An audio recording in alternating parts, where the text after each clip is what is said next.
Hey everyone, it's Lucid. I'm going to be showing you an anti-dogpile map that the community has been working on. This is my particular take on it. You'll see it coming up in some multiplayer games that I'm going to be casting, and you'll also see it in some of the single-player games. I think it makes for a better single-player experience. I've only played it single-player a few times, but I think it works pretty well there. In this video, we're going to talk about first how the thought process behind it, how it works. And then at the end of the video, for those of you who are interested, I'm going to talk about how I made it so that if you want to perhaps do something similar to this, you can do it yourself. But this first part is going to, I think, be more generally applicable, for those that want to use it, which will, of course, be more people than want to actually get in here and get their hands dirty making something like this. I should also have a link in the description to my Discord, and I'll probably also include a direct link to the mod itself. I mean, to the map itself, so you can download it. But of course, you can see the discussion of this particular what I'm branding as an anti-dogpile map, as well as other dogpile maps that have been developed by the group or proposed. Because we have them kind of at all different stages. We have people that have kind of drawn in MS Paint, different concepts. And then we have a few maps which have made it from that MS Paint phase all the way out into something we can play. So that's what we're going to be looking at and discussing today. Okay, so what is an anti-dogpile map? The idea is that, well, first I want to talk about actually the difference between a dogpile and a coalition. And of course, this is kind of just my arbitrary definition. There's clearly two different ideas, but I'm going to pretend that dogpile refers to one thing and coalition refers to another when, they might not for a different person. So a coalition, I'll say, is when somebody's running away with the game. Perhaps they're position one by too much, or they are playing a nation, which scales really hard, like Scalaria, and you have to coalition to bring them down. That's one thing. I think and that's pretty separate. Like, that's doing something to keep the game state in balance. A dogpile is, I think, a good bit different. A dogpile is just when you're attacking somebody.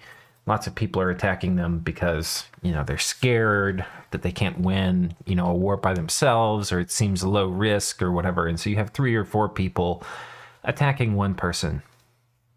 It's kind of not fun. So I think the basic, I think most people can plan to hold off a 2v1. I think most players, if they get 3v1'd, are going to be basically in a position where all they can hope to do in that game is prevent the people who are attacking them from winning. I think trying to accomplish much more than that in a dedicated 3v1 is not really realistic most of the time. I mean, the Ubar game comes to mind, though, where we did actually pull out a win from that, but we shouldn't have. I mean, Pangea should have won that. Anyhow.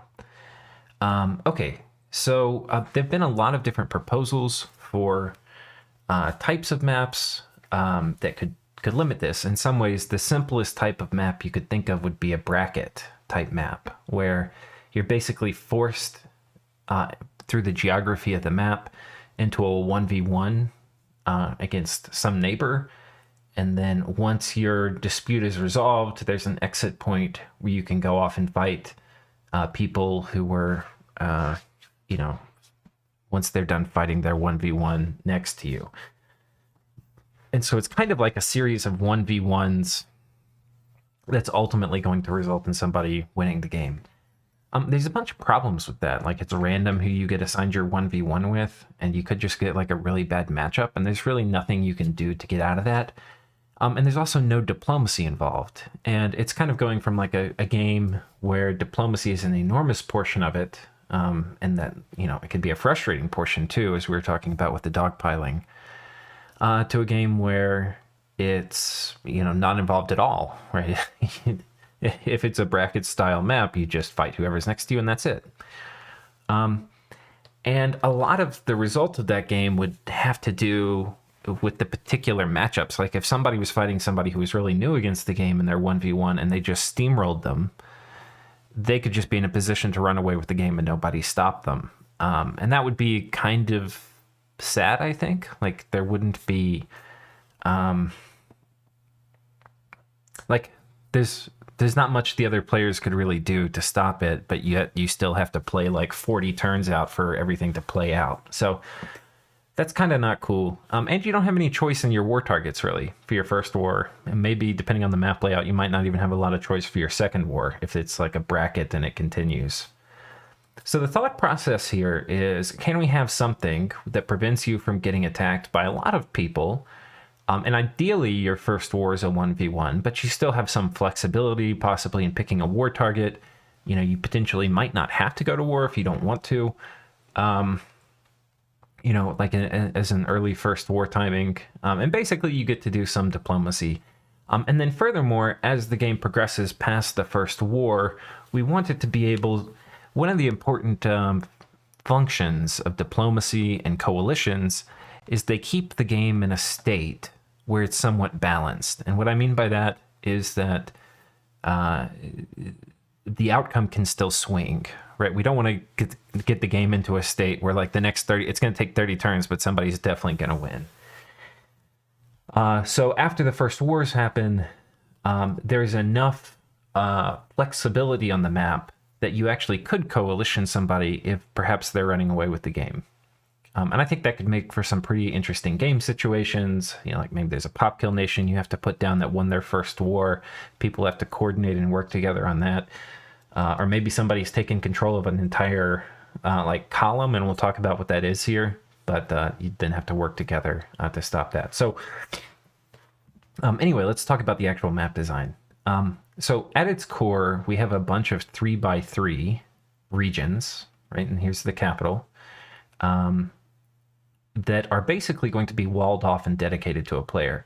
You can see, so I made this in Map Nuke and I put in mountain borders, and then I came in here, and we'll talk about this process later, and disconnected the mountains. So yeah, so this is actually like completely cut off. And in some ways, like to us, this looks like a grid, but to Dominions, like to the game engine, this like these provinces might as well be on the other side of the world. You know, they're like so far away from each other. To go from here to here, it's like a 6. You know, it's like this province is as close to this province as the game sees it. As like, if you imagine the mountains weren't here, as close as this province is to like this province, right? Like they're a long way away. Anyhow. So you have basically a 3x3 grid, and you only have one way out.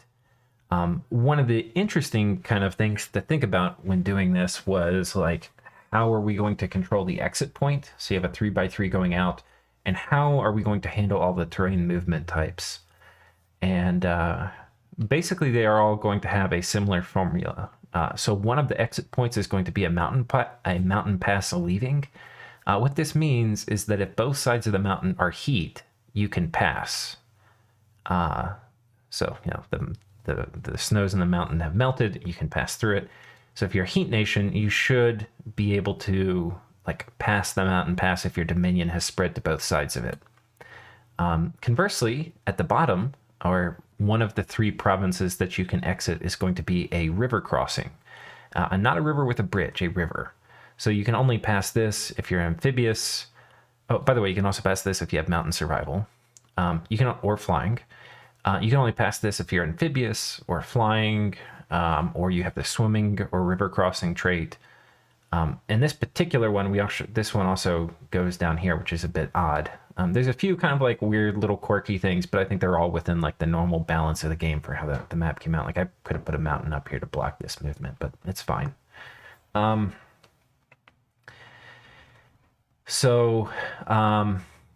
I mean, I guess I could technically delete this connection here, but I think this is okay. Anyhow, yeah, so here you have like a river pass leaving. And what's important about a river pass is it's the opposite of a mountain pass in the sense that if both sides of it are cold, the river freezes and you can pass through that. And the middle province, for the way to leave a 3x3 section, is going to have a normal movement coming out of it. So that's that. We can go look at a different 3x3. And here you'll notice in a single column, they're going to alternate whether they leave from the right or the left side. So here you see we exit from the right, and here you see we exit from the left, and above it you can see we exit from the right again. So Yeah, here we've got a mountain pass leaving, here we've got a normal pass leaving, and here we've got a river pass leaving. And that's basically the structure for the whole map. And if you look at the structure, we've got basically two capitals which are close to each other. These guys actually, even though they're very near each other, are not really likely to fight anytime terribly soon. Because to actually get, like if you were to try to get to this capital is so far away from this capital. You would have to come through here and then go down and then come through here. It's a very, very long way. Alternatively, you could come through here and then go down here and then come through here and then come over here. So it's a very long distance away. So these people are probably not going to fight each other.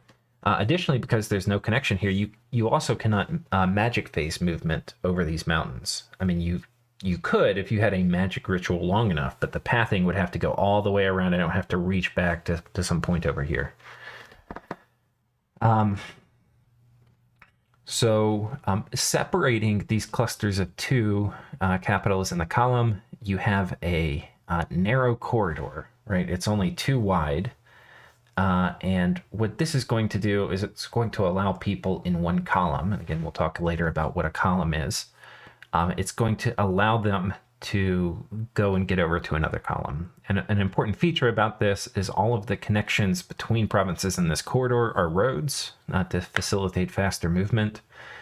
There's some other random roads on the map, but all of these kind of horizontal movement paths will have a throne in the middle and they'll have a road through it. And the idea is that these are going to be really important corridors to control for coalition wars as part of a second war. Most likely a second war. I mean, you can do whatever you want, of course. Okay, so that's kind of that part of the structure. The other part of the structure is the vertical columns have a 2 province wide. You see, this is like a 1 province wide connector that basically takes a column and connects it to the next column.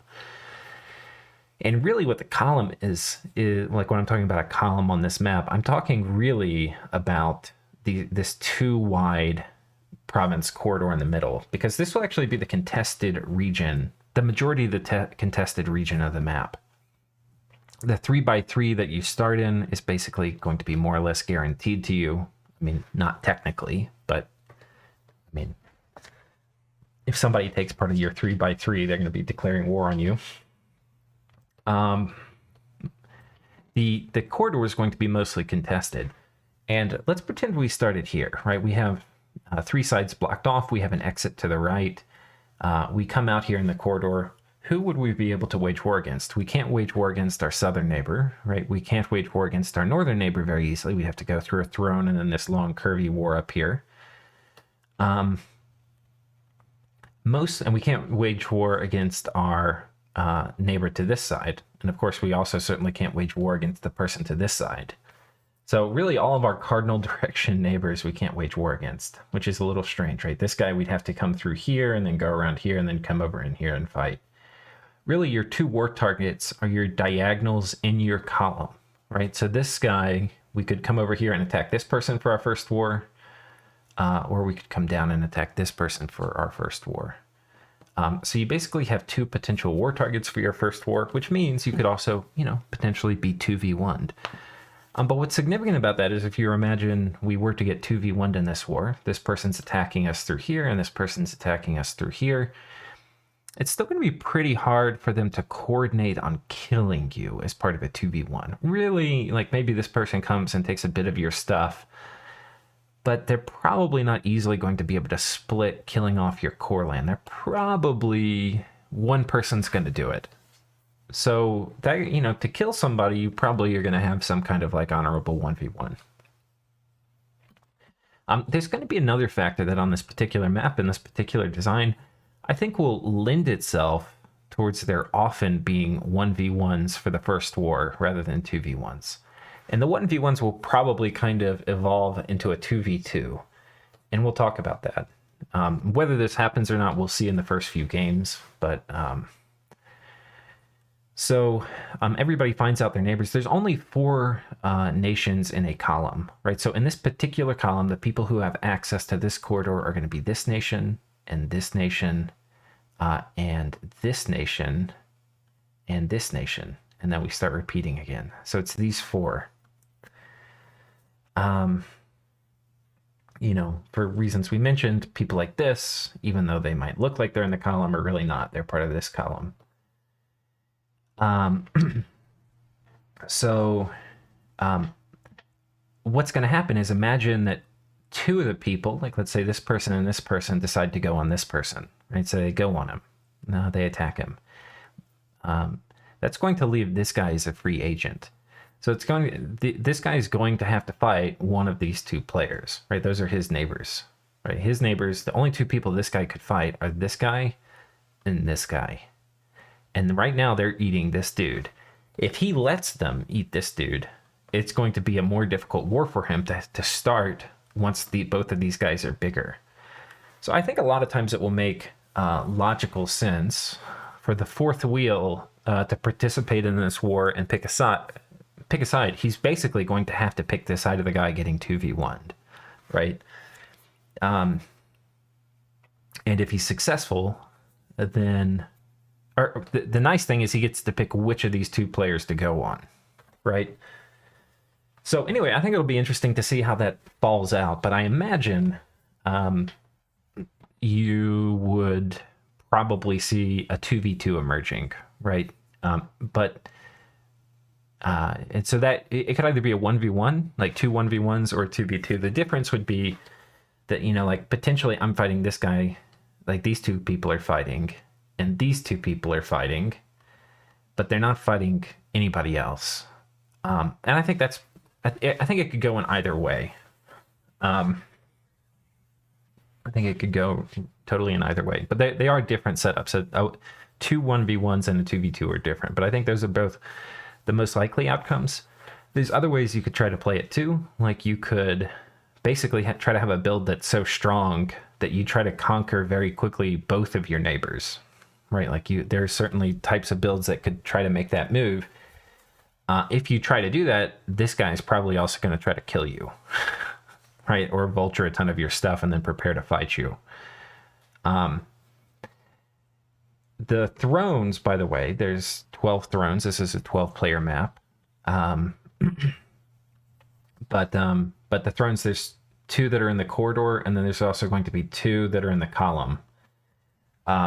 And to win, you probably are going to need 6 thrones. So you would need to control like the 2 thrones in your column, the 2 thrones in both of your corridors, and then you would win.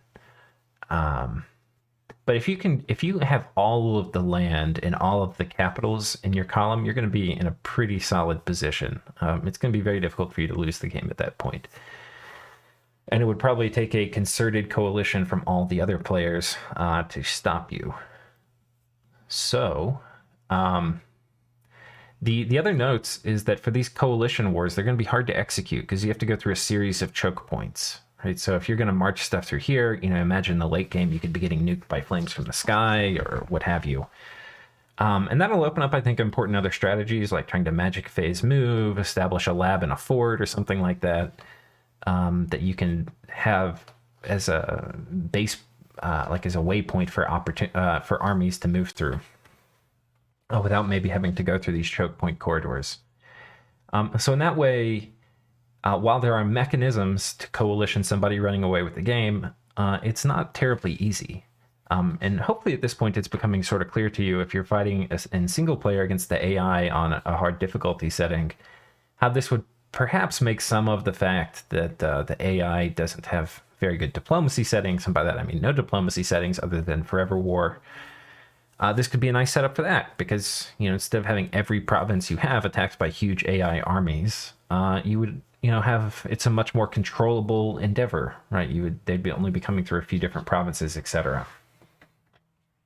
So that's that. We'll zoom out and look at other parts of the map in terms of like how it was created. There's maybe only a couple other things I want to talk about before we leave this. So I talked about the roads going through here. The other thing I want to talk about is this. The column should be traversable north to south. Like there should be normal connections to get you all the way from the north to the south. But a lot of times there's going to be like either you have to move through terrain that's kind of unfortunate, or, like you have to go through this swamp here as a choke point, kind of, unless you swerve through here and then would have to go through the mountain pass. Or like here, there's a river, so you'd have to, if you were in this province, you had to come over here and go up. There's a bunch of kind of like difficult terrain movement. This is a much less open map than, frankly, quite, any other maps, but especially than Map Nuke maps. And what that's going to mean is the ability to fly would be really important. The ability to magic phase move is really important. The ability to cross rivers or cross mountains. The ability to sail is also really nice. That was one thing I was thinking about when doing this. Like, how do amphibious or sailing nations, like how do they benefit being on this map? And so like being able to sail across these, there's a lot of, and they're pretty regularly placed. Basically, every backside of a sea is going to have a lake behind it somewhere. And so anyway, there's plenty of lakes that are in the corridor that will be beneficial to amphibious nations and also to sailing nations. So I think that's most of what I wanted to talk about for the map design itself. And again, there will be a link in the description. I'm now going to show you how it was made. Okay, so this is the layout tool, and this is kind of the first step in making it. I'm going to put the layout for this particular map that I use to feed into Map Nuke. I'll put that in the description as well. It's an XML file. You have to put this in your Map Nuke folder. I'll show you how to do that. But basically, you can't see the terrain in here, right? So you can't see the mountains. But you should be able to see pretty easily how that would work, right? This is the 3x3. They're paired up. We want in Map Nuke to have these things like cordoned off, right? So we'll need mountain passes between these. Those will have to be added manually in Map Nuke at the moment. But yeah, so you can see how this would work. And the idea is we would want a throne. This is one mistake I made at the beginning, is like if this block exits to the right, we don't want a throne blocking one of the exit points, like one of these 3 points over here where it's exiting. So the thrones are all going to be on the backside. So there's a throne over here, which is the backside of this particular start, which exits to the left. And you can see for each of these things, we have 4 starts and we have 4 thrones. Same thing for this, 4 starts, 4 thrones. We can also talk a little bit about the map statistics now. It's 15 provinces wide by 14 provinces tall. It's for 12 players with 12 thrones. And the provinces per player is about 17.5, which I think is a reasonable amount. So yeah, that's that tool. Now, you can change this, of course. Like if you download Map Nuke, this tool will be included. I actually made it. But it's kind of cool how it works. I love futzing around in Excel. So anyway, I can chat you up about that on Discord. However,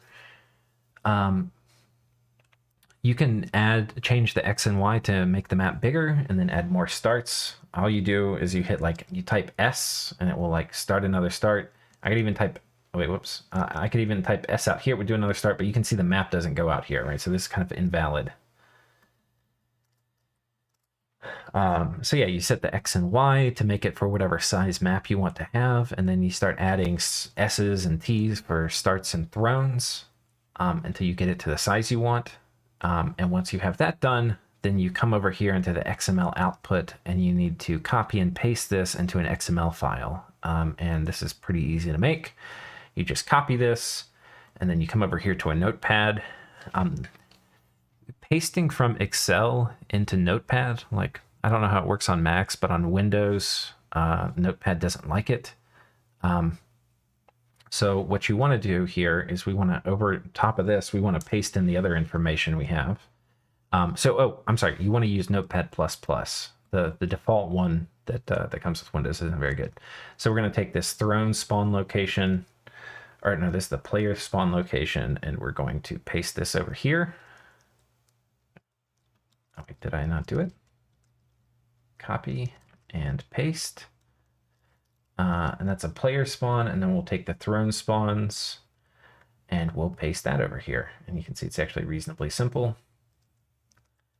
We'll copy this and then we paste that down here, and then we're going to save this as, and we'll actually save this in,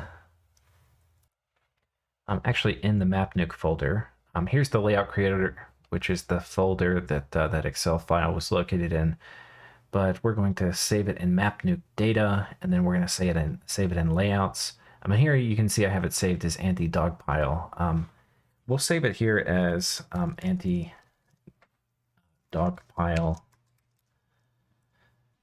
2. And I guess this will be the one that I upload, because there was actually a problem in this one with throne placement. Actually, we'll overwrite it. So we'll save this. Okay, and it's now saved as an XML. You can see the colors pop up because we're using Notepad++. By the way, Notepad++, there's, since we're here, there are settings to do like Dominions modding in this.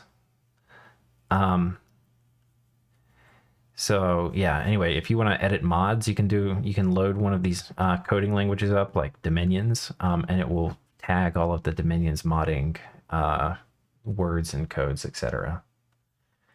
So, yeah, you put that in here. All right, and then we're going to start up MapNuke.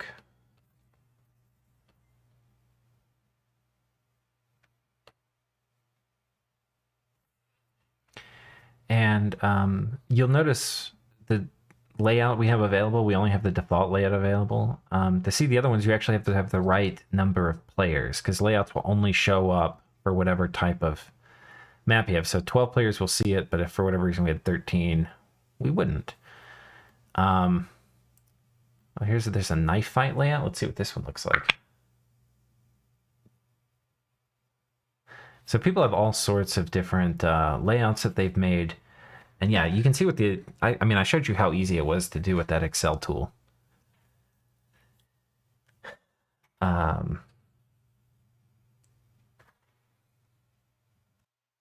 Actually, it just crashed. I don't know what the problem was with Knife Fight, but it does not like that file.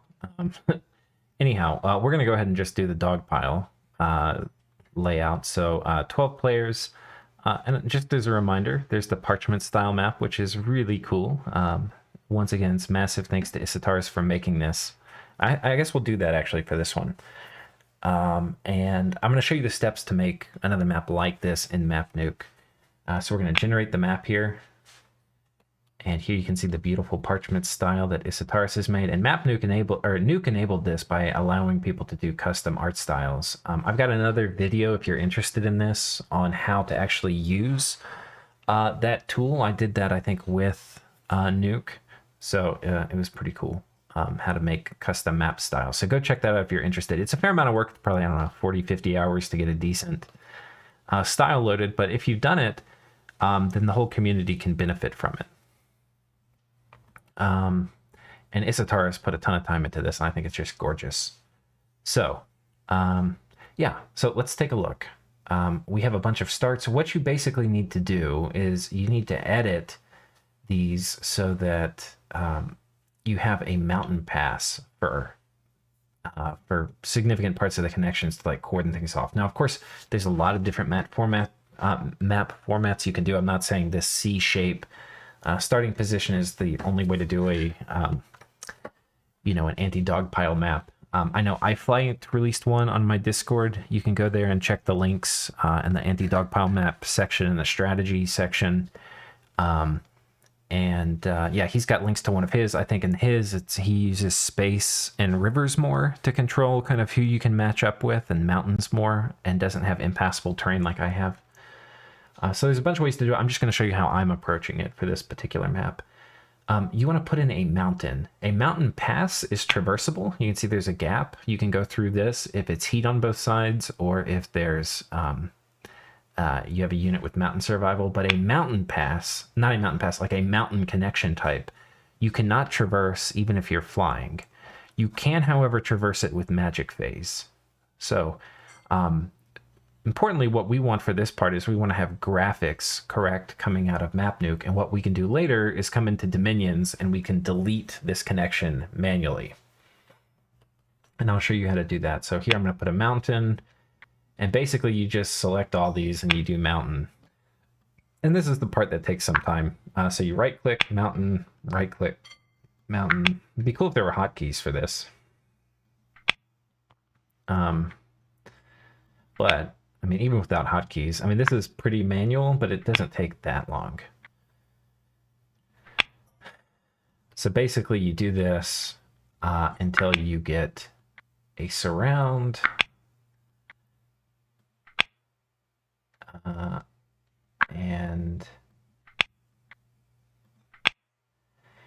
And then for the exit, not quite at the exit yet. For the exit, we were going to have a river pass going out. And then this one could be like maybe a bridged river. And then this one needs to be a normal pass. This one we've got a mountain, but this one should be a mountain pass, right? And so that would be like how I set this up. And I'm not going to do all of this. There were also considerations I made for... oh, this has the throne in the wrong spot. Like the throne should be on this side. But anyhow, it's not like it's hard to move. We just take a throne. We put it over here, right?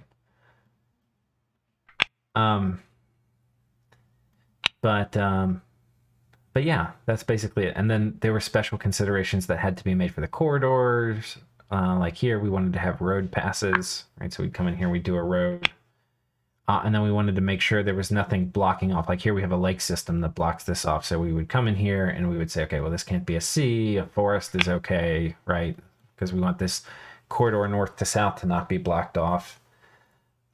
Anyway, so we kind of go through and look through that. But that was basically how we made it. So if you want to make something similar, there's probably a 1,000 different ways to do this. Come take a shot at it. I'll show you now how to remove the passes in the Dominions map editor. So the step is you would take this, and it's important when you do this, you get all of these things done at once, because you can't take a map file that you've exported from MapNuke and like load it back in and make changes. So keep this open and try to get all the things you need to have done in MapNuke done at the same time. Like get all the mountains put up, all the visuals. And then we'll do the rest in the Dominions map editor. All right, so I've got the map pulled up in the Dominions map editor.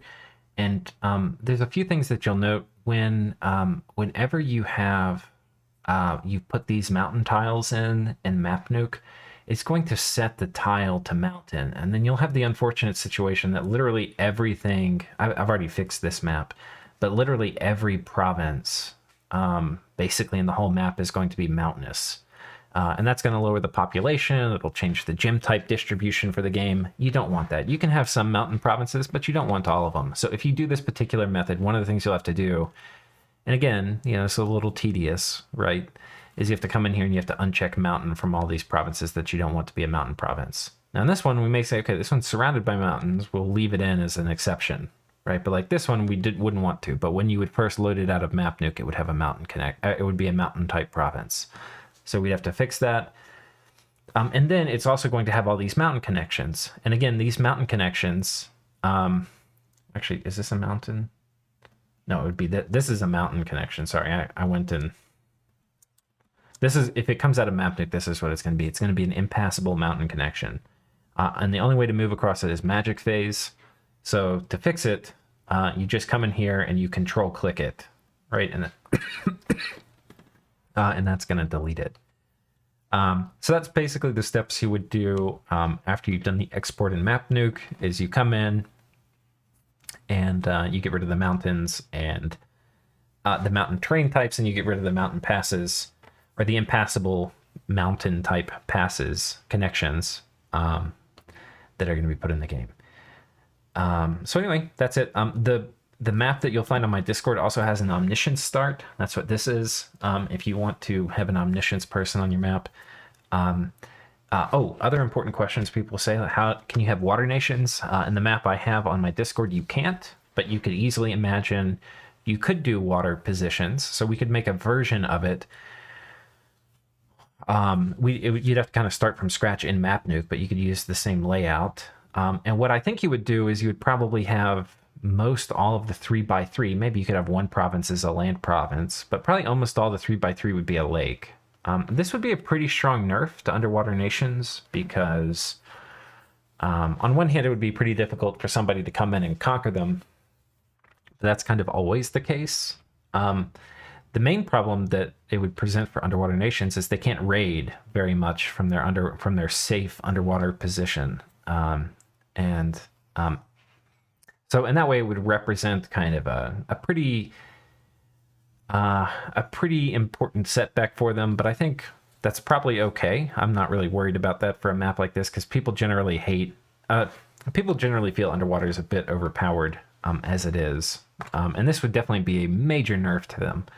There's still nice things, underwater can get in a foothold in all these lake provinces. And